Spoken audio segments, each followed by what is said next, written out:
हाँ तो प्यारे बच्चों, आज हम इस वीडियो में आपके लिए लाए हैं राजस्थान जीके के अंतर्गत मेले एवं त्योहार का पहला भाग। चूँकि पिछले वीडियो में हम आपके लिए बताया था कि मेले एवं त्योहार में से जो प्रश्न आता है, तो सबसे पहले हम त्योहार के टॉपिक पर चर्चा करेंगे। तो ऑब्जेक्ट टाइप जितने भी पेपर हैं, जिस तरह से आरपीएससी क्वेश्चन पूछती है, जिस तरह से कर्मचारी चयन बोर्ड आयोग पेपर क्वेश्चन पूछता है, या कोई डिपार्टमेंटली पेपर होते हैं पुलिस का, पटवार का, तो उसमें जिस तरह की नेचर होती है त्योहार के टॉपिक में से प्रश्न पूछने की, वो उसकी डेट की होती है, किस तिथि को त्योहार आयोजित किया जाता है। तिथि हमारे यानी कि राष्ट्रीय पांचांग पर आधारित होती है और अपना राष्ट्रीय पांचांग शक संवत पर आधारित होता है। तो शक संवत के जो महीने होते हैं उनकी तिथियां पूछी जाती हैं, और ये संवत के जो महीने हैं और महीनों की तिथि और उनकी गणना के बारे में हम आपको पहले वीडियोज़ में बता चुके हैं। इस वीडियो में अब हम यहाँ स्टार्ट कर रहे हैं राजस्थान के त्योहार, और उनमें से जिस तरह से यानी कि विभिन्न प्रतियोगी परीक्षाओं के दौरान प्रश्न पूछे जाते हैं, जिस नेचर से पूछे जाते हैं, उसी नेचर के आधार पर हम आपको यहाँ बताएंगे। त्योहार की यदि हम बात करते हैं तो अपने सिलेबस में जैसे राजस्थान जीके होती है, तो प्रत्येक एग्जाम के दौरान सिलेबस का टॉपिक होता है राजस्थान में आयोजित होने वाले विभिन्न त्योहार। राजस्थान में त्योहारों से संबंधित एक विशेष उक्ति फेमस है, और बहुत से आप लोगों ने भी सुनी होगी, और ये कहावत है, तीज त्योहारा बावड़ी ले डूबी गणगौर। और कई बार एग्जाम के दौरान भी ये उक्ति पूछ ली जाती है, तीज त्योहारा बावरी ले डूबी गणगौर। यानी कि ये आरएस मेंस में भी यानी एक बार इसका क्वेश्चन पूछा गया है, और हो सकता है कभी प्री में भी पूछ लिया जाए। तो इस उक्ति का अर्थ है कि राजस्थान में त्योहारों का प्रारंभ तीज से होता है, और त्योहारों का एक वर्ष के दौरान जो अंत वो गणगौर के साथ होता है। गणगौर मनाई जाती हैं, और उन गणगौरों को यानी कि तालाब में, पोखर में, कुएं में विसर्जन करते हैं, तो उन्हीं के साथ में ले डूबी गणगौर, गणगौर के साथ ही त्योहार यानी कि लगभग बंद से हो जाते हैं। तो ये प्रश्न भी आपसे एग्जाम में पूछा जा सकता है, क्योंकि ये भी लेटेस्ट पूछा है। तीज त्योहारा बावड़ी ले डूबी गणगौर लोकोक्ति का सामान्य अर्थ है, तो इसका अर्थ होगा यानी कि राजस्थान में त्योहारों का प्रारंभ तीज से होता है, और अंत होता है यानी कि समापन जो होता है एक वर्ष के दौरान, वो गणगौर पर होता है। इसीलिए यहाँ मैं आपको त्योहार जब प्रारंभ कर रहे हैं, तो सबसे पहले यानी कि ये जो तीज का त्योहार है, और ये त्योहार आता है श्रावण के महीने में, श्रावण के महीने में आता है। और गणगौर का जो त्योहार है ये चैत्र मास में पड़ता है अपने सम्मत के अनुसार।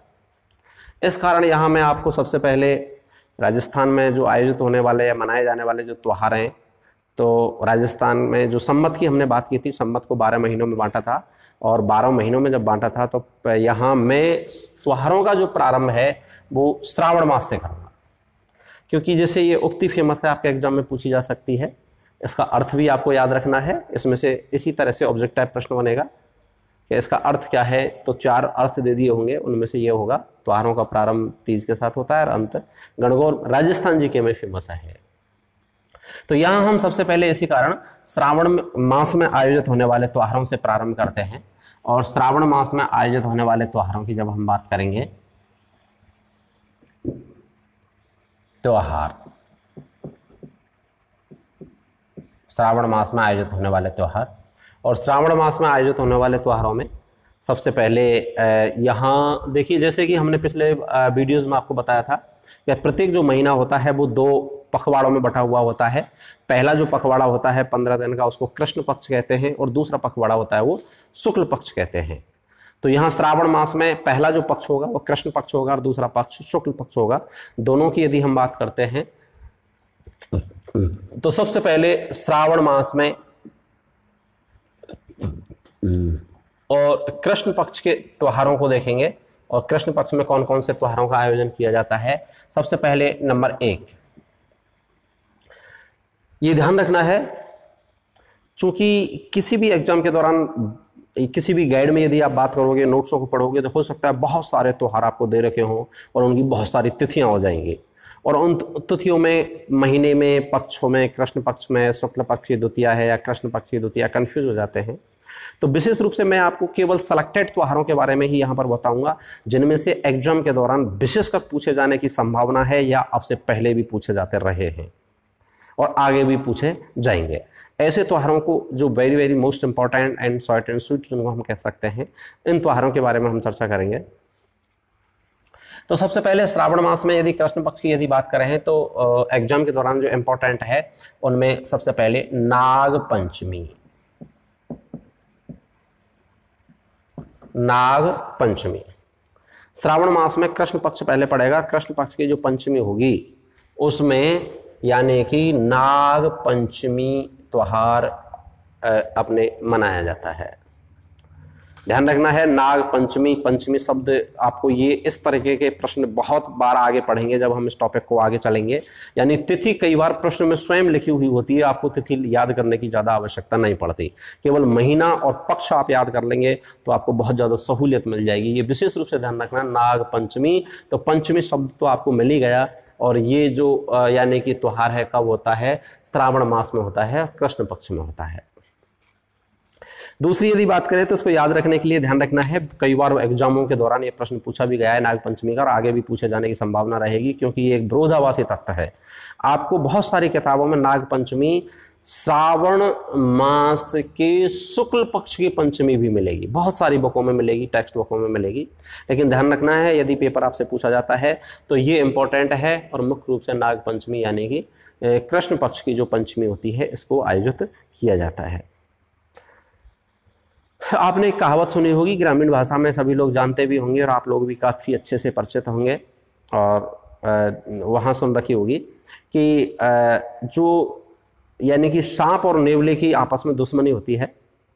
सांप और नेवले की, सांप हालांकि खतरनाक जानवर हम जिसको कह सकते हैं, लेकिन नेवला और सांप की दुश्मनी होती है और एक दूसरे को देखते ही दोनों में लड़ाई हो जाती है, ऐसा कहा जाता है।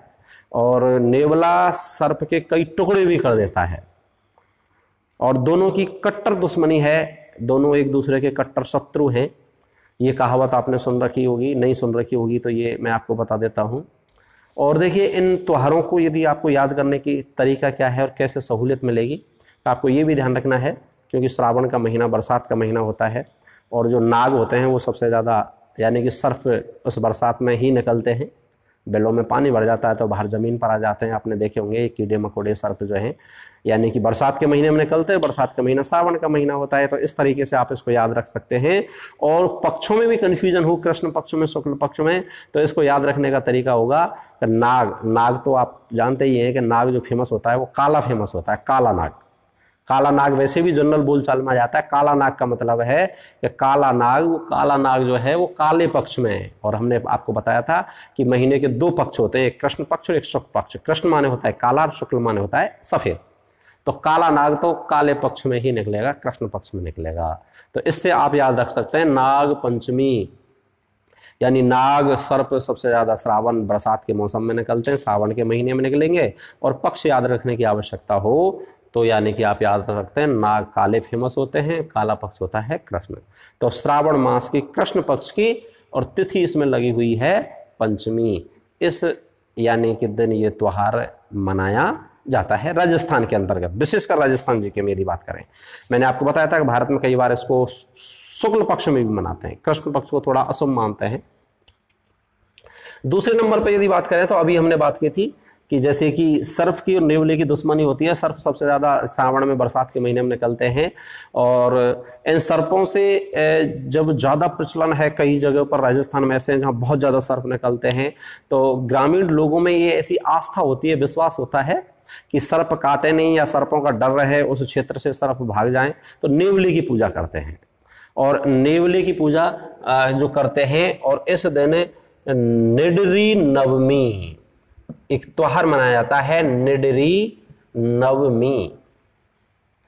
निडरी नवमी जो होता है ये यानी कि श्रावण मास के कृष्ण पक्ष की नवमी को मनाई जाती है और इसमें की जाती है नेवले की पूजा। किसकी की जाती है? नेवले की पूजा। इसमें नेवले की पूजा की जाती है।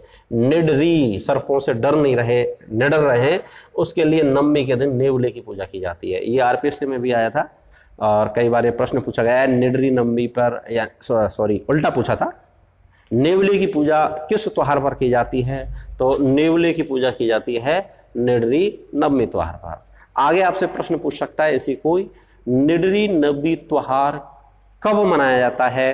तो राजस्थान में निडरी नवमी यानी कि ध्यान रखना, निडरी नवमी नेवले की पूजा की जाएगी। नेवले की पूजा क्यों की जाती है? सर्पों के डर के कारण की जाती है। और ये जो नेवले और जो सर्प हैं ये यानी कि अभी हमने बात की थी नाग पंचमी, नागों के डर के कारण। नाग श्रावण के कृष्ण पक्ष में निकलेंगे, तो नाग और नेवला दोनों की जो त्योहार हैं ये इन दोनों से संबंधित श्रावण के मास में ही हैं और कृष्ण पक्ष में ही हैं। इस तरह से आप इनको आसानी से याद कर सकते हैं और ये very very most important point हैं दोनों के दोनों। कई बार पेपरों में पहले पूछे गए हैं और आगे भी इनकी पूछे जाने की भरपूर संभावनाएं हैं। नेक्स्ट यदि बात करते हैं तो इसमें अगला जो श्रावण मास के कृष्ण पक्ष में त्योहार की यदि बात करेंगे तो इसका जो कृष्ण पक्ष का अंतिम दिन होता है, जैसे कि मैं आपको दोबारा रिपीट कर देता हूं, पहले बता चुके हैं कि जैसे कोई भी महीना होता है, श्रावण का महीना है तो श्रावण के महीने में पहला जो पक्ष होगा इसको कहेंगे हम कृष्ण पक्ष और 1 तारीख से इसके प्रारंभ होगा। श्रावण कृष्ण प्रतिपदा, द्वितीया, तृतीया, चतुर्थी और लास्ट में 15वां दिन होगा, इसको हम कहेंगे अमावस्या। और इसके बाद में फिर एक चालू हो जाएगी, दूसरा पक्ष चालू हो जाएगा जिसका नाम होगा शुक्ल पक्ष, इसको कहेंगे प्रतिपदा, द्वितीया, चतुर्थी, पंचमी और इस तरह से 15वां जो दिन होगा उसको हम कह देंगे पूर्णिमा। ये जो 15वां दिन होगा इस दिन महीना पूर्ण होता है।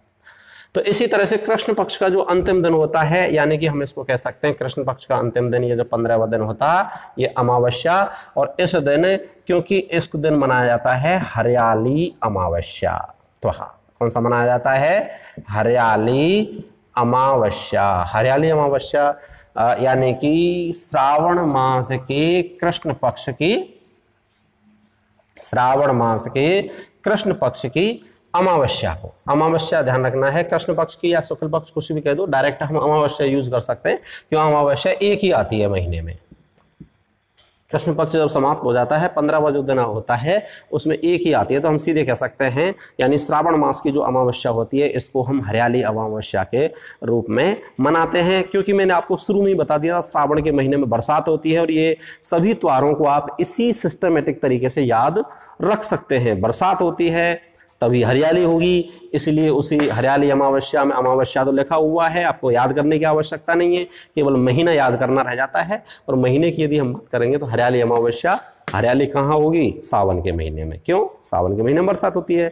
बरसात होगी तो सर्प निकलते हैं, सर्प निकलते हैं तो नाग पंचमी भी सावन के महीने में आएगी। अब नाग पंचमी आएगी तो सावन के किस महीने में आएगी? नाग काला होता है तो कृष्ण पक्ष में आएगी। और नागों से डर के लिए हम नेवले की पूजा करते हैं तो उसके लिए निडरी नवमी त्योहार है। तो निडरी नवमी भी कब आएगा? जब नाग पंचमी आती है श्रावण के कृष्ण पक्ष में, तो नवमी के दिन निडरी नवमी आ जाएगी। इस वजह से निडरी नवमी भी श्रावण के कृष्ण पक्ष की नवमी को मनाई जाएगी। इस तरह से ये श्रावण मास के कृष्ण पक्ष के प्रमुख त्योहार हैं। इसके बाद में हम बात करते हैं नेक्स्ट, तो श्रावण के बाद में यानी कि कृष्ण पक्ष के बाद में फिर नेक्स्ट शुक्ल पक्ष। और शुक्ल पक्ष में यदि बात करते हैं, जैसे कि मैंने शुरुआत में आपको बताया था, जैसे ही त्योहार का टॉपिक स्टार्ट हुआ था, राजस्थान में तीज त्योहार बावड़ी लेडूबी गणगौर यानी कि तीजों का, त्योहारों का प्रारंभ तीज से होता है। और वो तीज जो है ये श्रावण मास की तीज है। और ये श्रावण मास की तीज है, यहीं पर हम बात करें तो ये यानी कि शुक्ल पक्ष, यहां तक आपके कृष्ण पक्ष के हो गए। और नेक्स्ट यदि हम बात करें तो अगला पक्ष शुक्ल पक्ष। और शुक्ल पक्ष में यहां के बाद में पहला जो त्योहार आएगा ये, और इस त्योहार का होगा ये आपकी छोटी तीज, इसको छोटी तीज कहेंगे। ये वही तीज है जहां से राजस्थान में त्योहारों का प्रारंभ माना जाता है, छोटी तीज। और छोटी तीज जो होती है इसमें आपसे प्रश्न पूछा जाएगा कि छोटी तीज किस तिथि को होगी? तो छोटी तीज होगी आपके श्रावण मास के शुक्ल पक्ष की तीज। कौन सी? श्रावण मास के शुक्ल पक्ष की तीज। और श्रावण मास के शुक्ल पक्ष की तीज को इस दिन महिलाएं और जो यानी कि होती हैं वो तीज का व्रत रखती हैं, त्योहार मनाती हैं और एक अपने पति की दीर्घायु की कामना करती हैं। महिलाएं अपने पति की दीर्घायु की कामना करती हैं। और इस तीज से एक दिन पहले, तीज से एक दिन पहले क्या होगा? द्वितीया, क्योंकि 3 तारीख से पहले 2 तारीख आती है, उसको द्वितीया कहते हैं अपने पांचांग में, हिंदू पांचांग में। तो तीज से एक दिन पहले हमेशा ही जो द्वितीया होगी, उस द्वितीया को ज्यादातर जब जब तीज होगी तब एक त्योहार मनाया जाता है जिसको कह देते हैं सिंजारा। उस त्योहार को तीज से पहले जो मनाया जाता है और द्वितीया को ही मनाया जाएगा, उसको कह देते हैं सिंजारा। सिजारा करना, महिलाएं इस दिन अपने रूपवती सौंदर्य प्रसाधन लगा करके और एक सुंदर रूप धारण करती हैं। सिजारा इस दिन यानी कि वो मनाया जाता है। लेकिन पेपर के लिए वेरी मोस्ट इंपॉर्टेंट छोटी तीज, और प्रश्न आपके यही आएगा छोटी तीज राजस्थान में कब आयोजित होती है? तो छोटी तीज सबसे फेमस त्योहार है, जैसा कि मैंने आपको बता दिया था कि यहाँ से त्योहार प्रारंभ होते हैं, तो इसकी डेट आपको याद रखनी ही है। श्रावण मास के शुक्ल पक्ष की तीज। शुक्ल पक्ष का मतलब है श्रावण का कृष्ण पक्ष खत्म हो गया और दूसरा जो पक्ष होगा शुक्ल पक्ष, प्रतिपदा, द्वितीया, तृतीया, यहां से शुक्ल पक्ष की तीज से यानी कि त्योहार प्रारंभ होंगे। आपको इससे पहले ध्यान रखने योग्य बात यह है कि जो कि मैंने आपको इससे पहले वाले वीडियो में मेले एवं त्योहार का जो वीडियो वॉल्यूम 1 था उसमें बताया था कि नव संवत्सर का आयोजन जैसे कि चैत्र मास में किया जाता है, उसी प्रकार से आपको ध्यान रखना है। मैंने बीच में आपको रिपीट कर दिया है, दोबारा से इसी पर आ जाइए। यानी कि छोटी तीज, शुक्ल पक्ष का पहला त्योहार कौन सा है? छोटी तीज। और छोटी तीज श्रावण मास के शुक्ल पक्ष की तीज। इस तरह से प्रश्न बनेगा, क्योंकि सबसे ज्यादा इंपॉर्टेंट बात है कि आपको एग्जाम में प्रश्न कैसे आएगा। छोटी तीज कब होगी? शुक्ल पक्ष की तृतीया, श्रावण मास के शुक्ल पक्ष की तृतीया को छोटी तीज आयोजित होती है। दूसरा प्रश्न इसमें बन सकता है कि राजस्थान में छोटी तीज की सवारी निकाली जाती है, और राजस्थान में छोटी तीज की सवारी सबसे प्रमुख कहां पर है? और सबसे फेमस सवारी जो निकाली जाती है ये जयपुर की है। यहाँ ये विशेष रूप से ध्यान रखना है कि मैं आपको बहुत ज्यादा फालतू चीजें नहीं बताऊंगा जिसमें कि आप उलझ जाएं, याद करने में रह जाएं, पेपर में नहीं आती हूँ। केवल मैं डायरेक्ट आपको पॉइंट टू पॉइंट ये बताऊंगा जहां से पेपरों के दौरान, एग्जामों के दौरान क्वेश्चन पुटअप किए जाते हैं और आगे भी संभावना वहां से पुटअप करने की रहेगी। नेक्स्ट यदि हम बात करते हैं छोटी तीज के बाद में, तो अगला जो त्योहार है छोटी तीज के बाद में श्रावण में, और वो फिर यानी कि एक त्योहार मनाया जाता है जिसको कह देते हैं हम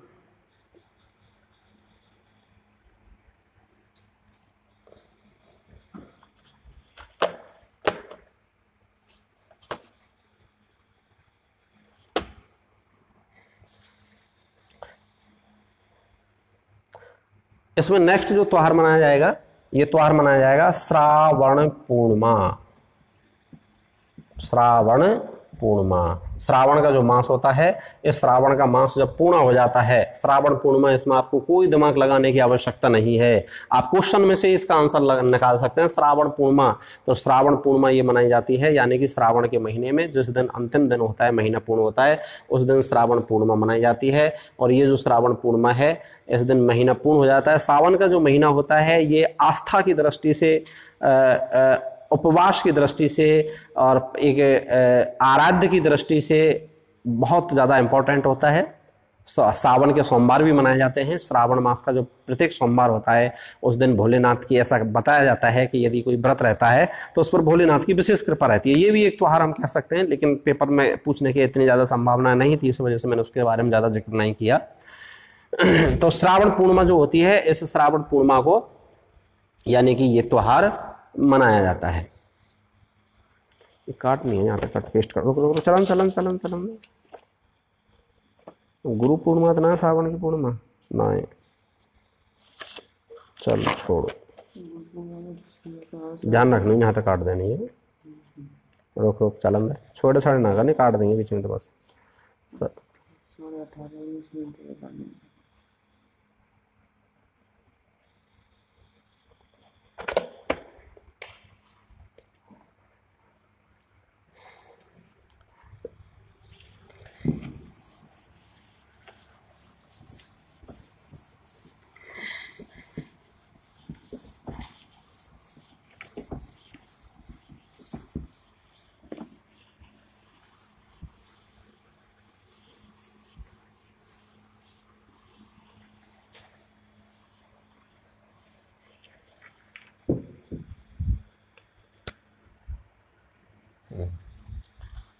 श्रावण के बाद में हम बात करते हैं तो नेक्स्ट जो अगला महीना है वह है भाद्रपद।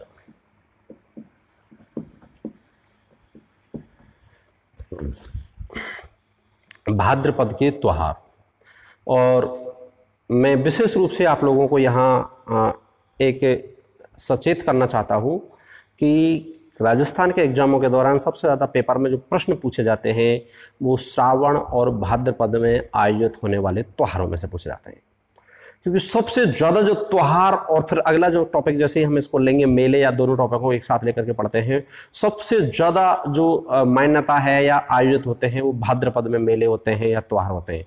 तो पेपर में भी श्रावण मास और भाद्रपद के जो मेले हैं या त्योहार हैं इनमें सबसे ज़्यादा क्वेश्चन पुटअप किए जाते हैं। तो इसलिए विशेष रूप से यहाँ पर आपको ध्यान देना है, और यही मेरा उद्देश्य रहा है कि टॉपिक में सबसे पहले मैंने यहाँ से शुरुआत की है, जिससे कि शुरुआत वाले जो टॉपिक्स हैं वो आपको अच्छे से याद हों।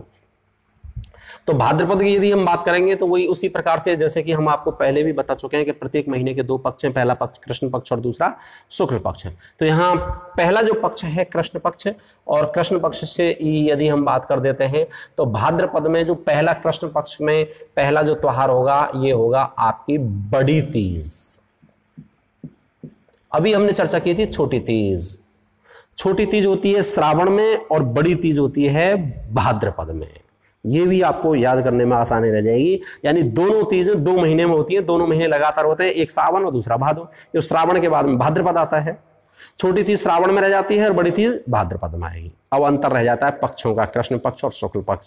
तो आपको इतना ध्यान रख लेना है कि दोनों तीजों के अंतर मात्र और मात्र 15 दिन का अंतर रहता है। तो 15 दिन का अंतर तभी रह पाएगा जब आपके श्रावण मास में, यदि ये तो कृष्ण पक्ष की तीज हो जाएंगी 1, 2, 3, और फिर शुक्ल पक्ष की 1, 2, 3, तो 1, 2, 3 से लेकर के 15 दिन तो ये हो गए यहां तक, और फिर यहां से लेके 15 दिन और हो जाएंगे।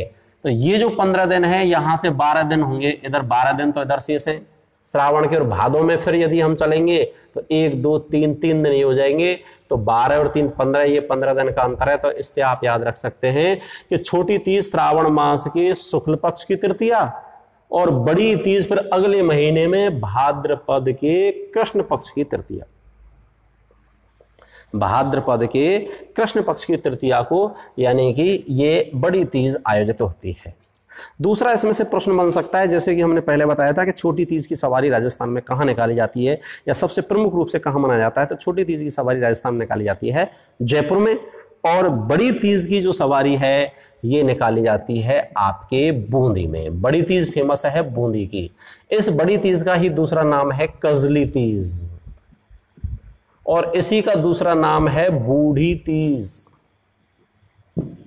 बूढ़ी तीज, बड़ी और बूढ़ी, ये देखो ध्यान रख लेना, बड़े अच्छे शब्द हैं दोनों। बड़ी बूढ़ी से शब्द हम वैसे भी यूज करते हैं। जो बड़ी तीज है उसी को बूढ़ी तीज कह देते हैं, और बूढ़ी से ही आप इसको रख सकते हैं बूंदी। बड़ी तीज है वो कहाँ आयोजित होगी? बूंदी में। छोटी तीज जयपुर में। वेरी मोस्ट इंपॉर्टेंट है तीज। तीज सबसे ज्यादा एग्जाम में पूछा जाता है, तीज से संबंधित प्रश्न। इसी का दूसरा नाम कजली तीज है। दूसरे त्योहार की यदि बात करते हैं तो भाद्रपद में तीज के बाद में नेक्स्ट जो त्योहार है वह है ऊब छठ।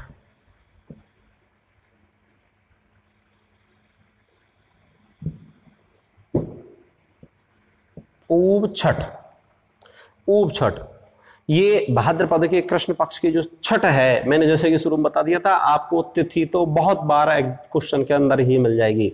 ऊब छठ का जो त्योहार है, ये इस त्योहार में महिलाएं सूर्य अस्त के बाद और चंद्र उदय होने से पहले, इस बीच के टाइम पीरियड में महिलाएं खड़ी रहती हैं, वो बैठती नहीं हैं, और इसी कारण खड़े रहने के कारण ही इसका नाम ऊब छठ पड़ा है। कई बार बरसात का मौसम हो जाता है और चंद्रोदय दिखाई नहीं देता है, तो बड़ी विसंगति हो जाती है। जब तक महिलाएं चंद्रमा को देख नहीं लेती तब तक वो खड़ी ही रहती हैं, वो बैठती नहीं हैं, सोती भी नहीं हैं। तो बड़ा कठिन त्योहार है ये। और ऊब छठ, और ऊब छठ जो है यानी कि 2 प्रश्न बने इसमें से। पहला प्रश्न तो ऊब छठ का त्योहार जिस तरह से पेपर में पूछा जाएगा कब आयोजित होता है, तो भाद्रपद कृष्ण पक्ष की षष्ठी, यानी कि भाद्रपद कृष्ण पक्ष की षष्ठी। और दूसरा जो प्रश्न बनेगा इसमें वो बनेगा जैसे कि मैंने वो आपको बताया था कि ऐसा कौन सा त्योहार है जिसमें महिलाएं सूर्यास्त के बाद और चंद्रोदय होने से पहले इस बीच के दौरान खड़ी रहती हैं, बैठती नहीं है कभी भी। तो वो जो त्योहार है वो ऊप छठ है। ऊप छठ के बाद में बात करते हैं तो भाद्रपद के महीने में यहां पर नेक्स्ट जो त्योहार है एक है कृष्ण जन्माष्टमी। कृष्ण जन्माष्टमी, और कृष्ण जन्माष्टमी है, ये कृष्ण जन्माष्टमी की बात करें तो जिस दिन कृष्ण जी भगवान का जन्म हुआ था उस जन्म के उत्सव में ये त्योहार मनाया जाता है। ये बर्थडे है कृष्ण भगवान का और ये इस बर्थडे को मनाया जाता है। तो ये जो कृष्ण जन्माष्टमी है, जैसा कि मैंने आपको बताया था, तिथि तो मैक्सिमम बार आपको क्वेश्चन के दौरान ही मिल जाएगी, इसमें भी तिथि लिखी हुई है यदि आप गौर करेंगे तो। कृष्ण का जन्म हुआ था अष्टमी को, इसलिए त्योहार कब आयोजित होगा? अष्टमी को। कौन से महीने में होगा? भाद्रपद में होगा। भाद्रपद का महीना ही ज्यादा मोस्ट इंपॉर्टेंट है। कौन से महीने में होगा? भाद्रपद के महीने में होगा। और भाद्रपद के महीने में जब ये होगा तो ये यानी कि कौन से पक्ष में होगा? कृष्ण पक्ष में होगा। देखना भाई, देखो कोई गड़बड़ तो नहीं है। अच्छा, तो कृष्ण का जन्म अष्टमी को होगा। अष्टमी को कृष्ण का जन्म कौन से महीने में होगा? भाद्रपद में होगा, और ये पक्ष में होगा कृष्ण पक्ष में, यानी कि भाद्रपद के महीना तो ये चल ही रहा है, और भाद्रपद कृष्ण पक्ष की अष्टमी को यानी कि कृष्ण जन्माष्टमी आयोजित की जाती है। 4 ऑप्शन मिल जाएंगे अलग अलग महीनों के, भाद्रपद कृष्ण पक्ष की अष्टमी को। और आपको यहाँ याद रखने में ये सहूलियत भी रहेगी कि ऐसा कहा जाता है कि किंवदंती कहानी आपने सुन रखे होंगी कि भगवान कृष्ण का जन्म जेल के अंदर हुआ था। उनके माता पिता को कंस ने जेल में डाल रखा था और जेल में ही उनका जन्म हुआ था। लेकिन जब अंधेरी रातें थी, जैसा कि हम बता चुके हैं पहले, कृष्ण पक्ष में घोर अंधेरी रातें रहती हैं, चंद्रमा दिखाई नहीं देता, काला पक्ष रहता है, रोशनी नहीं रहती, चंद्रमा नहीं दिखाई देता है और काला रहता है, इस वजह से इसका कृष्ण पक्ष रहता है। तो उसी अंधेरे का फायदा लेकर के जो कृष्ण के पिताजी थे वासुदेव जी, उनको जेल के जो पहरेदार सो गए थे, तो उस अंधेरे का फायदा उठा करके उनको जेल से बाहर ले गए और वहाँ नंद बाबा के वहाँ जा करके और उस लड़की को ले आते हैं, चेंज कराते हैं। तो उस कहानी में यहाँ आपको इतना ध्यान रखना है कि अंधेरे का फायदा उठा करके वो जैसे जेल से बाहर से निकले, तो वो कौन सा पक्ष होगा? अंधेरा पक्ष, काला पक्ष है तो कृष्ण पक्ष होगा। और कृष्ण पक्ष महीना जैसे हमने आपको बता दिया कौन सा? भादों का। और तिथि इसमें स्वाभाविक ऑलरेडी पहले लिखी हुई है ये, और तिथि इसमें लिखी हुई है कौन सी? अष्टमी। तो इस वजह से ये त्योहार कब हो जाएगा? भाद्रपद कौन सा पक्ष? कृष्ण पक्ष, और तिथि क्या हो जाएगी इसमें? अष्टमी हो जाएगी। तो इस तिथि को ये त्योहार आयोजित किया जाता है या मनाया जाता है। ये ध्यान रखना है। इसी के तुरंत दूसरे दिन ही हमारे राजस्थान में एक और विशेष त्योहार आयोजित किया जाता है, और गोगा जी का त्योहार आयोजित किया जाता है कृष्ण जन्माष्टमी के दूसरे दिन ही, जिस त्योहार का नाम है गोगा नवमी। इस त्योहार का नाम क्या है? गोगा नवमी। तो गोगा जो नवमी है, इससे आप अंदाजा लगा सकते हो, सीधा ही आपको तिथि रटने की आवश्यकता नहीं है। कृष्ण जन्माष्टमी के अगले दिन, यानी कि कृष्ण का जन्म तो भाद्रपद के कृष्ण का जन्म कृष्ण पक्ष में ही हुआ। आपको पक्ष भी गड़बड़ हो जाए तो कृष्ण जन्माष्टमी, कृष्ण का जन्म कृष्ण पक्ष में ही हुआ और तिथि अंकित। प्रश्न के दौरान ही आंसर लिखा हुआ है, आपको रटने की आवश्यकता ही नहीं है, आप प्रश्न में से ही आंसर निकाल सकते हो। कृष्ण का जन्म कृष्ण पक्ष में ही हुआ है और अष्टमी के दिन हुआ है, केवल महीना याद करना है भादों का। और कृष्ण जन्माष्टमी के अगले दिन ही होता है राजस्थान में गोगा नवमी। गोगा नवमी, इस दिन गोगा जी का जो यानी कि त्योहार मनाया जाता है। तो ये गोगा नवमी की तिथि क्या हो जाएगी? कृष्ण जन्माष्टमी के दूसरे दिन के बाद में। इसका मतलब है भाद्रपद और कृष्ण पक्ष नवमी। भाद्रपद कृष्ण पक्ष नवमी के दिन ये त्योहार मनाया जाएगा। गोगा नवमी के बाद में नेक्स्ट यदि हम बात करते हैं तो एक अगला त्योहार है बछवारस। बछवारस या कई बार इसी त्योहार को बछवारस के रूप में भी लिखा हुआ रहता है। बछवारस, यहां बछवारस जो है गाय के बछड़े की पूजा की जाती है। ये संतान प्राप्ति के लिए या संतान की लंबी दीर्घायु के लिए और एक स्वस्थ संतान की प्राप्ति के लिए राजस्थान में गाय के बछड़े की पूजा की जाती है इस दिन। और ये त्योहार कई बार पेपर में भी पूछा गया है आरपीएससी में, किस दिन आयोजित होगा, तो ये आयोजित होता है भाद्रपद कृष्ण पक्ष की, देखो इसमें एक शब्द है लास्ट में बारस। देशज भाषा में ग्रामीण शब्दों में जैसे हमने पढ़ा था कि अष्टमी, नवमी, दशमी और दसवीं के बाद में 11 बोलते हैं ग्रामीण शब्दों में, जिसको हम हिंदी में एकादशी बोल देते हैं। द्वादशी यानी दोर्दश, उसको बारस बोलते हैं। बारस 12 से, तो बारस बछ बारस, तो इसमें तिथि तो नाम लिखा हुआ ही है बारस, और बछ यानी बछड़े की पूजा करते हैं, तो इसकी तिथि हो जाएगी भाद्रपद कृष्ण पक्ष की द्वादशी। ऑप्शन में आपको द्वादशी शब्द मिलेगा, 12 शब्द देशज शब्द है, तो 12 से ही आपको तिथि अपने आप निकल जाएगी। द्वादशी केवल आपको याद करना है, भाद्रपद कृष्ण पक्ष की द्वादशी को जो त्योहार आयोजित किया जाता है, ये त्योहार आयोजित किया जाता है बछवारस। बछ तो यहां जो है बछवारस के बाद में नेक्स्ट यानी कि ये कृष्ण पक्ष के त्योहार हैं, और कृष्ण पक्ष के त्योहारों के बाद में यदि हम बात करें तो भाद्रपद महीने में ही कुछ त्योहार शुक्ल पक्ष के हैं, और भाद्रपद महीने में ही जो शुक्ल पक्ष के त्योहार हैं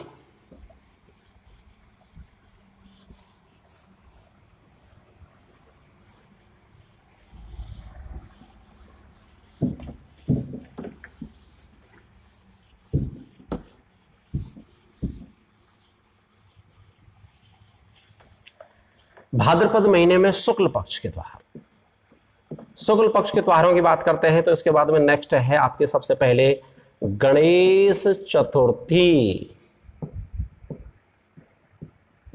गणेश चतुर्थी, गणेश चतुर्थी ये ध्यान रखना, मैंने वीडियोस के शुरू में भी आपको बताया था कि एग्जाम के दौरान सबसे ज्यादा जो प्रश्न पुटअप किए जाते हैं वो भाद्रपद के महीने से किए जाते हैं। और राजस्थान में भादों का जो महीना होता है, पूरे राजस्थान में यहाँ पर प्रतिदिन कहीं ना कहीं मेले आयोजित तो होते ही हैं।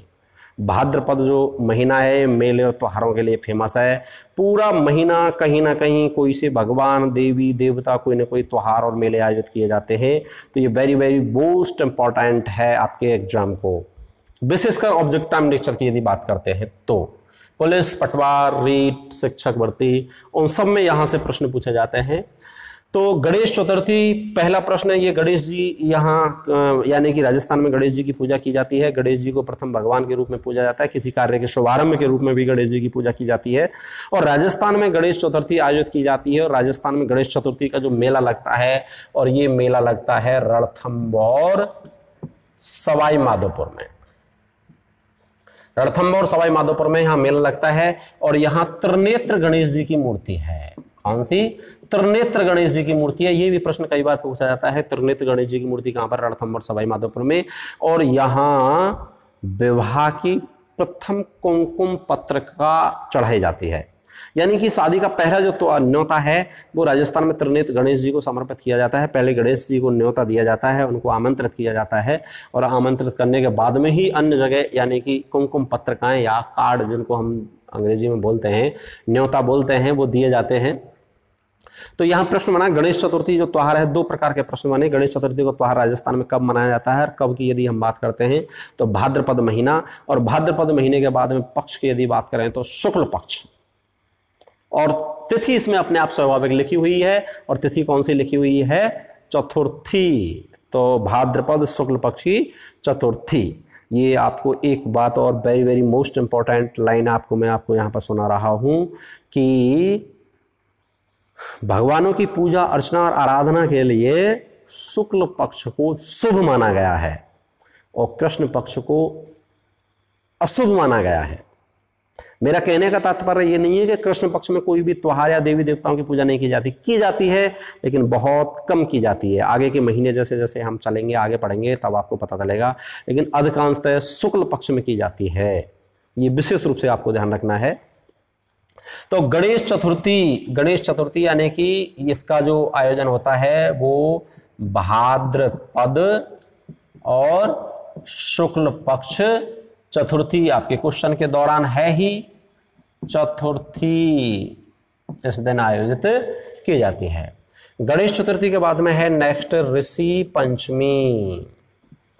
ऋषि पंचमी यानी कि पंचमी के दिन पंचमी, और ऋषि पंचमी जो है ये गणेश चतुर्थी यानी भाद्रपद शुक्ल पक्ष और पंचमी के दिन इसको आयोजित किया जाता है ऋषि पंचमी को। और ये जो ऋषि पंचमी है राजस्थान में एक थोड़ा सा माहेश्वरी समाज है उसमें फेमस है, और माहेश्वरी समाज में इस दिन राखी बांधी जाती है ऋषि पंचमी में। माहेश्वरी समाज में इस दिन राखी बांधी जाती है। ये भी प्रश्न आपसे पुटअप हो सकता है। ऋषि पंचमी के दिन माहेश्वरी समाज में राखी बांधी जाती है। और दूसरा इसमें गंगा स्नान किया जाता है, इसमें गंगा स्नान किया जाता है। गणेश चतुर्थी, ऋषि पंचमी, और इसके बाद में नेक्स्ट फिर अगला जो त्योहार है वो राधा अष्टमी। राधा अष्टमी यानी कि इसका जो त्योहार का आयोजन होता है, राधा जी की पूजा की जाती है इसमें, और राधा जी की पूजा भाद्रपद शुक्ल पक्ष, क्योंकि ये शुक्ल पक्ष के ही चल रहे हैं, और इसमें तिथि तो अपने आप क्वेश्चन में मिल ही रही है आपको,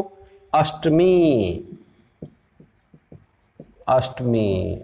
और इनको आपको याद रखना है, इससे पहले भादों के महीने में ही, भाद्रपद महीने में ही प्रश्न आया था कृष्ण जन्माष्टमी, यानी कि ये भाद्रपद के शुक्ल पक्ष में है, और इससे पहले जो कृष्ण जन्माष्टमी, कृष्ण का जन्म भी अष्टमी को ही हुआ था, जन्माष्टमी, इसका जन्म भी अष्टमी को ही हुआ था, और ये भी भादों के महीने में ही है। लेकिन मैंने आपको कहा था कृष्ण जन्माष्टमी, कृष्ण का जो जन्म है कृष्ण पक्ष में ही हुआ था। कौन से पक्ष में? कृष्ण पक्ष में ही, काले पक्ष में ही। और ये भी किस दिन हुआ? अष्टमी के दिन हुआ। तो ये आपको याद रखने में सहूलियत होगी कि कृष्ण जन्माष्टमी तो भाद्रपद, कृष्ण तो स्वयं नाम में ही है, अष्टमी को राधा अष्टमी, भाद्रपद शुक्ल पक्ष की अष्टमी को, दोनों को एक दिन ही यानी कि अष्टमी को ही मनाए जाते हैं। गणेश चतुर्थी, ऋषि पंचमी और इसके बाद में राधा अष्टमी।